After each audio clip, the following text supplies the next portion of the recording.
ഈ കെ.സി. വേണുഗോപാൽ ഈ രാഹുൽ ഗാന്ധിയുടെ പെട്ടിയും തൂക്കി ഇങ്ങനെ നടക്കുന്നുണ്ട്. കേരളത്തിൻ്റെ അടുത്ത ഭരണം UDF പിടിക്കുമെന്നാണ് പറയുന്നത്. മുഖ്യമന്ത്രി ആകാൻ ഇങ്ങനെ കുപ്പായം തച്ചു വെച്ച് കെ.സി. അവിടെ ഇരിക്കുമ്പോൾ കെ.സിയെ കാലു വാരാൻ ആരെങ്കിലും ഒരുങ്ങുന്നുണ്ടോ? തീർച്ചയായിട്ടും. കാരണം കെ.സി. വേണുഗോപാൽ എന്ന് പറഞ്ഞാൽ ഇന്നിപ്പോൾ രണ്ടാമനാണ് AICC തലത്തിൽ പരിശോധിച്ചാൽ. രാഹുൽ ഗാന്ധി കഴിഞ്ഞാൽ അടുത്തത് ആരാന്ന് ചോദിച്ചാൽ കെ.സി. വേണുഗോപാലാണ്.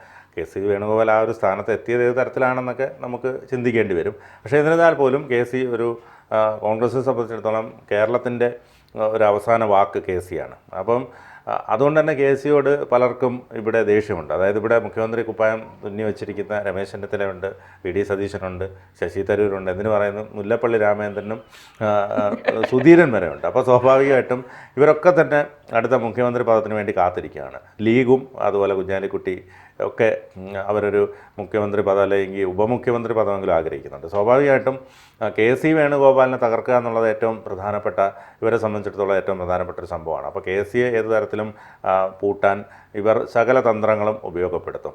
കെ.സി. വേണുഗോപാൽ ഈ പറഞ്ഞതുപോലെ രാഹുൽ ഗാന്ധിയുടെ വിശ്വസ്തനാവുകയും ഒടുവിൽ രാഹുൽ ഗാന്ധി എല്ലാ കാര്യങ്ങളും കെ.സി. വേണുഗോപാലിനെ ഏൽപ്പിക്കുകയും ചെയ്യുന്നതാണ് പതിവ്. കെ.സിയാണ് പല കാര്യങ്ങൾ നിർണായകമായ തീരുമാനങ്ങളും കോൺഗ്രസിൻ്റെ നിർണായകമായ തീരുമാനങ്ങളും ഒക്കെ പുറത്തുവിടുന്നത്. കഴിഞ്ഞ AICC സമ്മേളനത്തിലടക്കം എല്ലാവർക്കും പണിയെടുക്കാൻ ഇല്ലാത്തവരെ പണിയെടുക്കാൻ എന്നവർക്ക് മാത്രമേ സ്ഥാനമാനങ്ങൾ കൊടുക്കാവൂ എന്ന തരത്തിലുള്ള പ്രഖ്യാപനങ്ങളൊക്കെ വന്നു. രാഹുൽ ഗാന്ധി ആദ്യം അടിച്ചു പുറത്താക്കി. അതെ അതെ, രാഹുൽ ഗാന്ധി പ്രിയങ്ക ഗാന്ധിയൊക്കെ പിന്നെ അവിടെ ഉണ്ടാവുമോ എന്നുള്ള കാര്യത്തിൽ സംശയമാണ്. അത് പറയുന്നത് മല്ലികാർജുൻ ഖാർഗെയുമാണ്. അതെ അതെ.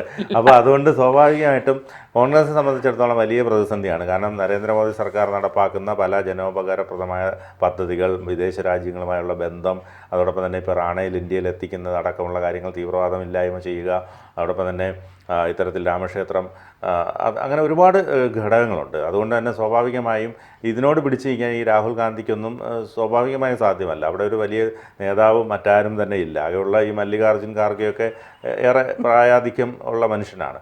സ്വാഭാവികമായും രാഹുൽ ഗാന്ധി ഇത്രയും കാലം കൊണ്ട് ഡെവലപ്പ് ആവുമെന്ന് നമ്മൾ വിചാരിച്ചു. പക്ഷേ കൂടുതൽ രാഹുൽ ഗാന്ധി മണ്ടനായിക്കൊണ്ടിരിക്കുന്ന കാഴ്ചകളാണ് നമുക്ക് കാണാൻ കഴിയുന്നത്. പപ്പുമോൻ എന്ന പേരിൽ തന്നെ അറിയപ്പെടുകയാണ്. അപ്പോൾ സ്വാഭാവികമായും കെ.സി. വേണുഗോപാൽ ഇനിയിപ്പോൾ കേരളത്തിൽ കച്ച മുറുക്കുന്നത് മുഖ്യമന്ത്രി പദത്തിന് വേണ്ടി തന്നെയാണ്. കാരണം ഇനിയിപ്പോൾ കേന്ദ്രത്തിൽ നിന്നിട്ടൊന്നും വലിയ കാര്യമില്ലെന്ന് കെ.സി. വേണുഗോപാലിന് അറിയാം. കാരണം മിക്ക സംസ്ഥാനങ്ങളിലും ഭരണം പോയിക്കൊണ്ടിരിക്കുകയാണ്. കോൺഗ്രസ് മുക്ത ഭാരതം എന്ന മുദ്രാവാക്യം നടപ്പാക്കിക്കൊണ്ടാണ് BJP മുന്നോട്ട് പോയിക്കൊണ്ടിരിക്കുന്നത്. അപ്പോൾ ഈ കേന്ദ്രത്തിലിരുന്ന് വെറുതെ അവിടെ ഇരിക്കാമെന്നുള്ളതല്ലാതെ യാതൊരു പ്രയോജനമില്ല. ഇനി സ്വാഭാവികമായി ഇപ്പോഴത്തെ ഈ 2 തവണത്തെ LDF ഭരണം ജനങ്ങൾക്കിടയിൽ വലിയ സർക്കാർ വിരുദ്ധ വികാരം ഉണ്ടാക്കിയിട്ടുണ്ട്. പല കേസുകളിലും ഒരുപാട് സംഭവ വികാസങ്ങൾ ഇതിനിടയിൽ വന്നുപോയി. പിണറായി വിജയൻ അടക്കം ഇക്കാര്യത്തിൽ അടുത്ത ഭരണം കിട്ടുമെന്നുള്ള കാര്യത്തിൽ ആശങ്കയുണ്ട്. കോൺഗ്രസിനെ സംബന്ധിച്ചിടത്തോളം ഏറ്റവും ഒരു വിജയപ്രതീക്ഷയുള്ളൊരു തെരഞ്ഞെടുപ്പാണ് ഇനി വരാൻ പോകുന്ന നിയമസഭാ തെരഞ്ഞെടുപ്പ്. സ്വാഭാവികമായും കോൺഗ്രസിന് അധികാരം ചിലപ്പോൾ ഈ ചെറിയൊരു മാർജിനിൽ കിട്ടാനുള്ള സാധ്യതയുണ്ട്. സ്വാഭാവികമായിട്ടും കേരളത്തിൻ്റെ ഒരു മുഖ്യമന്ത്രി പദത്തിലേക്ക് വന്നാൽ അത് അയാളുടെ ജീവിതത്തെ സംബന്ധിച്ചിടത്തോളം, കെ.സി. വേണുഗോപാലിനെ സംബന്ധിച്ചിടത്തോളം വലിയൊരു പൊൻതൂവൽ കൂടിയാണ്. പക്ഷേ ഈ പറഞ്ഞതുപോലെ കോൺഗ്രസിലെ ഗ്രൂപ്പ് സമവാക്യങ്ങൾ, കേരളത്തിലെ തമ്മിലടി, വി ഡി സതീശൻ്റെ മുഖ്യമന്ത്രി മോഹം, അതോടൊപ്പം രമേശ് ചെന്നിത്തലയുടെ മുഖ്യമന്ത്രി മോഹം, അതോടൊപ്പം സാമുദായിക സമവാക്യങ്ങൾ, ഇതെല്ലാം കൂടിച്ചേരുമ്പോൾ ഏത് തരത്തിൽ ഇവിടെ ഉണ്ടാകും, അല്ലെങ്കിൽ എന്തായിരിക്കും ഇവിടെ സംഭവിക്കുക? ചിലപ്പോൾ കോൺഗ്രസിന് അധികാരം കിട്ടും, മുഖ്യമന്ത്രി കസേരയ്ക്ക് വേണ്ടി തമ്മിൽ തല്ലുന്നൊരു കാഴ്ച നമുക്ക് കാണേണ്ടി വരും. മുഖ്യമന്ത്രി നമുക്കറിയാം 2011 വെറും കേവലം 2 സീറ്റിൻ്റെ ഭൂരിപക്ഷത്തിലായിരുന്നു അന്ന് ഉമ്മൻചാണ്ടി മുഖ്യമന്ത്രിയായത്. പക്ഷേ ഉമ്മൻചാണ്ടിയുടെ ആ ഒരു ഭരണ പരിജ്ഞാനവും അദ്ദേഹത്തിൻ്റെ ആ ഒരു കഴിവും ഉപയോഗിച്ചാണ് ആ 2 സീറ്റിൻ്റെ വർധനവ് കൊണ്ട് തന്നെ 5 വർഷം ഭരിക്കാൻ കഴിഞ്ഞത്. പക്ഷേ ഇപ്പോൾ അത്തരത്തിലുള്ളൊരു നേതാവൊന്നും കോൺഗ്രസിൻ്റെ കയ്യിലില്ല. അതുകൊണ്ട് തന്നെ ഈ തമ്മിലടി ഉണ്ടാകുമ്പോൾ കുറച്ച് വിഭാഗം അങ്ങോട്ട് പോവുകയും അങ്ങനെയൊക്കെ വന്നു കഴിഞ്ഞാൽ ഭരണം അവിടെ താഴെ വീഴുകയും പിന്നീട് വീണ്ടും ഇലക്ഷൻ നടത്തേണ്ട സാഹചര്യങ്ങളിലേക്കൊക്കെ കാര്യങ്ങളെത്തും. സ്വാഭാവികമായും കെ.സി. വേണുഗോപാൽ ഇനി ഈ കച്ച കെട്ടുന്നത് കേരളത്തിലെ മുഖ്യമന്ത്രി സ്ഥാനത്തിന് വേണ്ടി തന്നെ ആയിരിക്കും. ഞാനൊരു കാര്യം ചോദിക്കട്ടെ, എങ്ങനെ ഈ കെ.സി. വേണുഗോപാൽ ഇത്രയും വലിയൊരു സ്ഥാനത്തേക്ക് പെട്ടെന്ന്, കാരണം കേരളത്തിൽ ഒരുപാട് നാളുകളായി ഇതിനു വേണ്ടി കാത്തിരിക്കുന്ന നേതാക്കന്മാരുണ്ട്, ഒരുപാട് രാഷ്ട്രീയ പാരമ്പര്യമുള്ള നേതാക്കന്മാരുണ്ട്.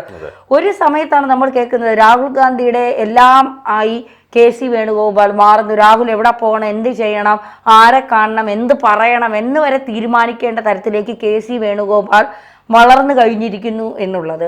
എങ്ങനെയാണ് ഇതിലേക്കൊരു അത് പലപ്പോഴും നമ്മൾ ഈ കോൺഗ്രസിൻ്റെ ഒരു പ്രത്യേകത സംബന്ധിച്ച് കഴിഞ്ഞാൽ ഈ നെഹ്റു കുടുംബം, ഗാന്ധി കുടുംബം, ഇവരൊക്കെ എന്ന് പറഞ്ഞാൽ ഇവർക്ക് ഈ വെള്ളിക്കരണ്ടിയുമായി ജനിച്ച ആളുകളാണ്. അപ്പോൾ അവർക്ക് ഈ സാധാരണ ആൾക്കാരുടെ പുകഴ്ത്തലിലൊക്കെ വീഴുന്ന ടീമുകളാണിത്.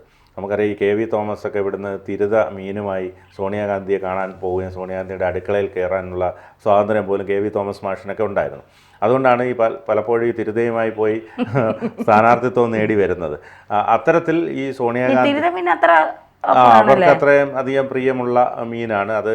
ഇവിടെ കേരളത്തിൽ വരുമ്പോൾ അത് കഴിച്ചിട്ടുള്ളത് കൊണ്ട് അതിൻ്റെ ഒരു രുചി അറിയാവുന്നതുകൊണ്ട് അത്തരത്തിൽ തിരുത തോമ എന്നൊക്കെ പേരിൽ അദ്ദേഹത്തെ വിളിക്കാറുണ്ട് തമാശയ്ക്ക്. അപ്പോൾ അത്തരത്തിൽ എന്നിട്ട് ഈ മനുഷ്യൻ എല്ലാ സൗഭാഗ്യങ്ങളും കോൺഗ്രസിൻ്റെ തണലിൽ MP ആയി, മന്ത്രിയായി, MLA ആയി എല്ലാ സൗഭാഗ്യങ്ങളും കിട്ടിയ ശേഷം ഇപ്പോൾ ഈ വയസ്സാം കാലത്ത് സീറ്റ് കൊടുത്തില്ലെന്ന് പറഞ്ഞ് LDF വന്നപ്പോൾ അവർ കൊടുത്ത പദവി അറിയില്ലേ ഇപ്പോൾ എന്തുമാത്രം യാത്രാപ്പടി തന്നെ ലക്ഷങ്ങളാണ് കൂട്ടിക്കൊടുക്കുന്നത്. പിന്നെ MLA പെൻഷൻ, MP പെൻഷൻ ഇതെല്ലാം കിട്ടും. ഇതിൻ്റെ കൂടെ ഇതിൻ്റെ ശമ്പളം, ഇതിൻ്റെ യാത്രാപ്പടി ഇതെല്ലാം കൂടെ ലക്ഷങ്ങളാണ് അദ്ദേഹത്തിന് കിട്ടുന്നത്.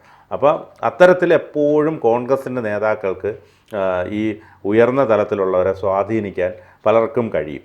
ഞാൻ ഈ പറഞ്ഞ പോലെ തിരുത കൊടുത്ത് സോണിയാഗാന്ധിയെ സ്വാധീനിച്ചതുപോലെ KC വേണുഗോപാൽ എന്തെങ്കിലുമൊക്കെ ഉപകാരങ്ങൾ രാഹുൽ ഗാന്ധിക്ക് ചെയ്തു കൊടുത്തിട്ടുണ്ടാവും. അത് ചിലപ്പോൾ ഒരു നല്ല നമുക്ക് പുറത്ത് പറയാൻ കഴിയാത്തതാവാം, അല്ലെങ്കിൽ ആരും അത് ചർച്ച ചെയ്യാത്തതാവാം. അങ്ങനെയൊക്കെ സംഭവിച്ചുകൂടായികയില്ല. സ്വാഭാവികമായി അതുകൊണ്ട് തന്നെ പലപ്പോഴും ഇത്തരത്തിൽ ഈ കഴിവിൻ്റെ അടിസ്ഥാനത്തിലല്ല പല നേതാക്കളും ഉയർന്നു വരുന്നത്. കാരണം ഈ ഒരു സ്ഥാനാർത്ഥിത്വം കിട്ടുക, അത് ജയിക്കുക, അതുവഴി മന്ത്രിയാവുക, ഇതൊക്കെ എന്ന് പറഞ്ഞാൽ ചിലപ്പം വർഷങ്ങളായിട്ട് കോൺഗ്രസിന് വേണ്ടി പ്രവർത്തിക്കുകയും ചുവരെഴുത്ത് നടത്തുകയും ചിത്രം പോസ്റ്റർ ഒട്ടിക്കുകയൊക്കെ ചെയ്യുന്നവർ ഇപ്പോഴും അതേ രീതിയിൽ തന്നെ കിടക്കുന്ന അവസ്ഥയുണ്ട്. പക്ഷേ ചിലർ പെട്ടെന്ന് ഉയർന്നു വരും. അതാണ് ഇതിൻ്റെ ഒരു പ്രത്യേകത. അതായത് കഴിവിൻ്റെ അടിസ്ഥാനത്തിലല്ല പലപ്പോഴും രാഷ്ട്രീയത്തിൽ സ്ഥാനമാനങ്ങൾ നേടുന്നത്. ചിലപ്പോൾ ഒരു ഭാഗ്യമുണ്ടാവാം, ചിലപ്പോൾ സ്വാധീനം ഉണ്ടാകാം, അല്ലെങ്കിൽ മക്കൾ, ഇപ്പോൾ ഉമ്മൻചാണ്ടിയുടെ മകൻ തന്നെ വരുന്നു, കെ കരുണാകരൻ്റെ മകൻ വരുന്നു, അത് മക്കൾ രാഷ്ട്രീയത്തിലൂടെ വളർന്നു വരുന്നു. അങ്ങനെയൊക്കെ കോൺഗ്രസ്സിൽ അങ്ങനെയൊക്കെയുള്ള പാരമ്പര്യങ്ങൾ പണ്ട് മുതലേ ഉണ്ട്. ഇവരുടെ തന്നെ തുടർച്ചയായിട്ട് ഇന്ദിരാഗാന്ധിയുടെ ജവഹർലാൽ നെഹ്റുവിൻ്റെ മകളായിരുന്നു ഇന്ദിരാഗാന്ധിയുടെ മകനാണ് രാജീവ് ഗാന്ധിയുടെ മകനാണ് രാഹുൽ ഗാന്ധി. അങ്ങനെ ഒരു പരമ്പര ഇങ്ങനെ പോവുകയാണ്. അതിപ്പോൾ കഴിവില്ലെങ്കിൽ പോലും അവർക്ക് ആ സ്ഥാനമാനങ്ങൾ കൊടുക്കും. ഇപ്പോൾ മല്ലികാർജ്ജുൻ ഖാർഗെ തന്നെ പറഞ്ഞത് കഴിവില്ലാത്തവരെ ഇതിൽ വെച്ച് പുറപ്പിക്കില്ല, കഴിവുള്ളവർ മാത്രമേ ഇനി കോൺഗ്രസ്സിൽ ഉണ്ടാവൂ എന്ന് പറയുമ്പോൾ സ്വാഭാവികമായിട്ടും രാഹുൽ ഗാന്ധിയോ പ്രിയങ്ക ഗാന്ധിയോ ഒക്കെ അവിടെ ഉണ്ടാവുമെന്ന് നമുക്കിനി കാത്തിരുന്ന് കാണേണ്ടി വരും. അപ്പോൾ പക്ഷേ അത് അവരെ ഉദ്ദേശിച്ചല്ല ഇവർ പറയുന്നത്. അതിനകത്ത് പല മാനദണ്ഡങ്ങൾ അവർ നിശ്ചയിച്ചിട്ടുണ്ട്. പക്ഷേ അത് ചിലർക്കത് ബാധകവുമല്ല. സ്വാഭാവികമായും ഈ പറഞ്ഞതുപോലെ KC വേണുഗോപാൽ തന്നെ പറഞ്ഞതുപോലെ ഇത് വളരെ പെട്ടെന്ന് ഉയർന്നു വന്നൊരു നേതാവാണ്. അദ്ദേഹത്തിന് ഇപ്പോൾ AICCയിലൊക്കെ എടുത്തു കഴിഞ്ഞാൽ രണ്ടാമൻ എന്ന് തന്നെ പറയേണ്ടി വരും. അത്രയും കാര്യങ്ങൾ നിശ്ചയിക്കാൻ കഴിവുള്ള, അല്ലെങ്കിൽ കാര്യങ്ങൾ നിശ്ചയിക്കാനുള്ള ഒരു പദവിയാണ് അദ്ദേഹത്തിന് ലഭിച്ചിരിക്കുന്നത്. അദ്ദേഹം ഏത് തരത്തിൽ വിനിയോഗിക്കുമെന്ന് നമുക്ക് പറയാൻ കഴിയില്ല. പലപ്പോഴും അദ്ദേഹം ആണ് തീരുമാനങ്ങൾ അറിയിക്കുന്നത്. കേരളത്തിൽ എന്തൊക്കെ വേണമെന്നുള്ള കാര്യങ്ങൾ, അതോടൊപ്പം തന്നെ ഇവിടെ ഒരു തർക്കവും പ്രശ്നങ്ങളും ശശി തരൂരുമായി ബന്ധപ്പെട്ടൊക്കെയുള്ള വിഷയങ്ങളൊക്കെ വരുമ്പോഴും അവിടെ പരിഹരിക്കാൻ പോകുമ്പോൾ KC വേണുഗോപാലാണ് ഇതിൻ്റെ അവസാന വാക്ക്. കാരണം രാഹുൽ ഗാന്ധി അത്രയധികം വിശ്വസ്തനായി കാണുന്നത് KC വേണുഗോപാലിനെ. നമുക്കിപ്പോൾ മോഹൻലാലിൻ്റെ ഡ്രൈവറായിരുന്നു ആൻ്റണി പെരുമ്പാവൂരിൻ്റെ ഇപ്പോഴത്തെ അവസ്ഥ അറിയില്ല. സ്വാഭാവികമായി അതുപോലെ ഇത്തരത്തിൽ രാഷ്ട്രീയത്തിലും സിനിമയിലുമൊക്കെ ഇത്തരത്തിൽ സ്വാധീനിക്കാൻ കഴിയുന്നവർക്ക് വലിയ ഉയരങ്ങളിലെത്താൻ കഴിയും. അതെ.